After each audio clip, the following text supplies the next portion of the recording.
everybody, welcome to ragTech. This is the place where we talk about real-life topics in tech, otherwise known as bites and banter. I'm Natasha, I'm a software engineer.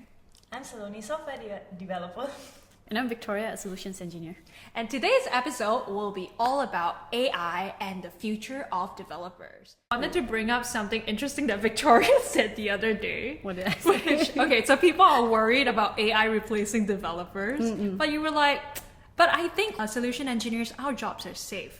So what do you have to say about that? And I guess it's also a good exercise for us to think, are there jobs that could arguably be unthreatened by age of AI?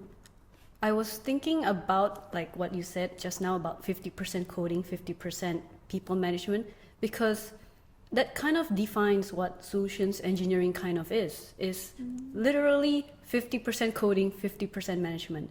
I remember when I first entered my first experience, my job as a solutions engineer, I asked them a lot of questions, right? I asked the interviewer how many percent is coding, how many percent is communication, and all of them gave me similar answers, which is it's half-half, or it's 70-30. Like one person says a little bit more extreme, 70 coding, 30% communication. So that's when I realized that solutions engineering, it's always a mixed bag. It's never just, you just sit down, code, debug, optimize code, and do all that. It's really about communication. And after 5 years in this field, what I noticed is that it's true. If someone asks me, let's say I'm interviewing a new solutions engineer, and they're asking me, what do you define a solutions engineer? I will also probably say the same thing. You need to be able to understand, talk to people, understand why is this feature in the code, why is it in the product. So it's like a mixed bag of product management, sales, technical expertise, business acumen, strategic decision making. So it's a lot of things. And these are all things that I would say it's very hard for AI to replace, because people still want that human connection. Imagine you're a client, you're looking for solutions, all right? Like a technical person that can advise you how to integrate certain products.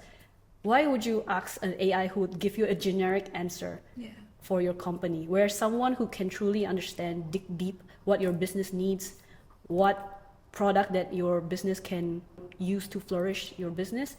If there's a human that can do that, wouldn't you trust that human more? Yeah. Definitely people will trust that human more. So that's why I don't see solutions engineers being replaced anytime soon, unless somehow the AI become dang smart as a human. No, I actually, based on what you said, I really don't think that will happen, because what you mentioned, trust is the factor here. I think when we're building a lot of machine-based systems, we're talking about zero trust all the time, right? How can we make them as objective as possible? Remove emotional attachment.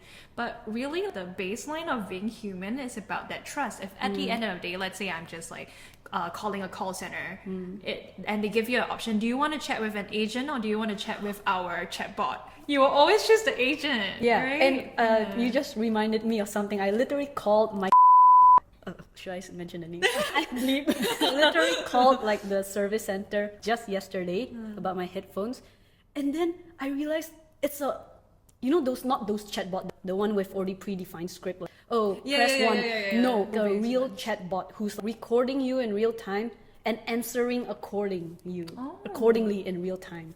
So they're waiting for what I'm saying, and then I say, this is my problem, and then they give a customized so it's those kind of chatbot that's not predefined scripts. Right. It's AI chatbot, and then I'm I don't know, it just feels a bit strange to me, because it sounds almost human-like, in terms of the language it uses is very human. Not please press one. No, it's I'm waiting for your response. That's so creepy. And I'm okay.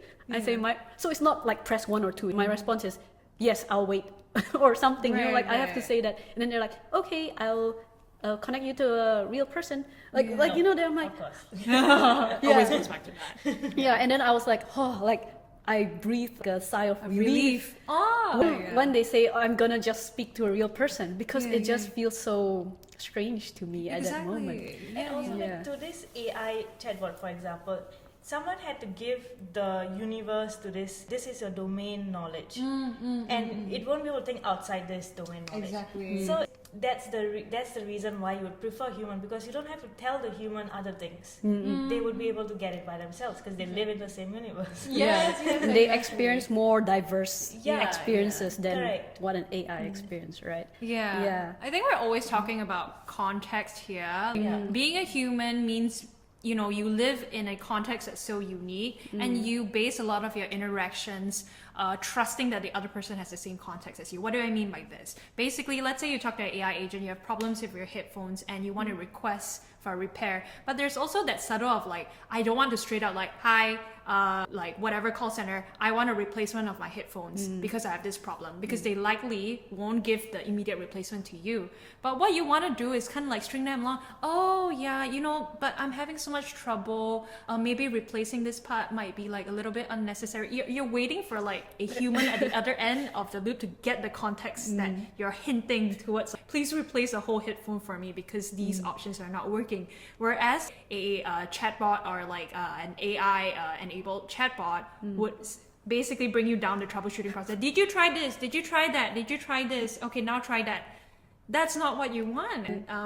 And I think that's the essence of why like AI cannot completely replace not just developers, but like just humans in general. Because this idea of like the trust that you talked about, of subtle contexts that we always have to like, we won't be able to translate our entire context into like code or words to any machine learning platform. That's just impossible because right now we can only upload textual context, we can only upload like audio, and now we can do like image-based context. But what about all the other senses that we have? The touch, you know, the smell, I guess, olfactory, and then there's also the emotion that's never going to be built in an AI, no matter how I think about it. Yeah, and at the end of the day, humans do need that emotion to make decisions. Exactly. So- We're not completely rational. It's Yeah. all highly emotional. Yeah. But beyond like, instead of thinking about it in terms of like what jobs are threatened and what jobs are not threatened by AI, I wanted to shift our perspective to what jobs are created because of the introduction of like right now off the top of my head, obviously you have your data science and AI like careers, so that's a given. But what about the other jobs? What other jobs within our tech industry can you think of that, you know, might increase or are new jobs created? I don't see any, like at least I can't think of any new jobs created per se, but the existing job roles, I think I think everyone has to further improve themselves right now. There's this new skill out there, everyone has to upskill themselves and include this as part of their job. So like for example, me as a software developer, I'm now integrating with AI, right? I don't just have to now, it's an API, just use the API. Actually, that's what it is, just an API, right? It just gives request response. But I don't just have to think about that. I also have to think about things like, the information I'm feeding this API, where is it storing? Because it is, for example, customers' personal data that I'm sending over to analyze and return back a response. Where are you saving this data that I just sent you? Are you going to use this data further for something else? That's true. and things like that. Yeah, new roles might be created along the way to encrypt that data. So Correct. now instead of just like sending data over to that API as an engineer, they might now create a new role in the middle that bypasses that data in a like different, proxy. a proxy. So maybe you'll have more people who are good at encryption because now we are at a higher risk of private data leaking. So I can see that cybersecurity. Yeah, might but grow these in roles do already exist. It's just that they now have to learn this new skill of how do you bypass this and still return back a valid response catered to your personal data but not saving the personal data. Just upskilling. Everyone just has to upskill themselves in all of their different fields. Right. It's new problems to solve. So now you need to have like a wider breadth of like a solutioning capability Correct. pertaining to this new context. And I guess in the middle, like I was thinking new jobs created, like when you were talking about, I was like, oh yeah, cybersecurity, you might see an increase in jobs there. You'll definitely see an increase in jobs pertaining to database management. Now there's so many data centers everywhere, and even like companies now even have their own data centers and servers to maintain. So yeah, you could see that growing as well. And I could see like cloud engineers, the entire cloud family growing as well, because it's the cloud services that offer the AI services. So now you have to like have people engineering around the cloud if you were to subscribe. So actually, data scientists themselves, data scientists, like just understanding how to build a model, how to protect a model. Yeah, exactly. And then also like ML ops, all the pipelines, these things need to be maintained since everything is growing. So I guess like, people who are out there looking for jobs, don't be like scared or frightened or threatened, because like, yes, it is one perspective. The nature of the job might be changing, but it might be changing in good ways, in the sense that, like what Saloni said, your solutioning capabilities now has to go beyond. Now, instead of just like sending data over to an API, now you have to think about like, okay, what happens to the data? How do I need to encrypt it? And so on and so forth.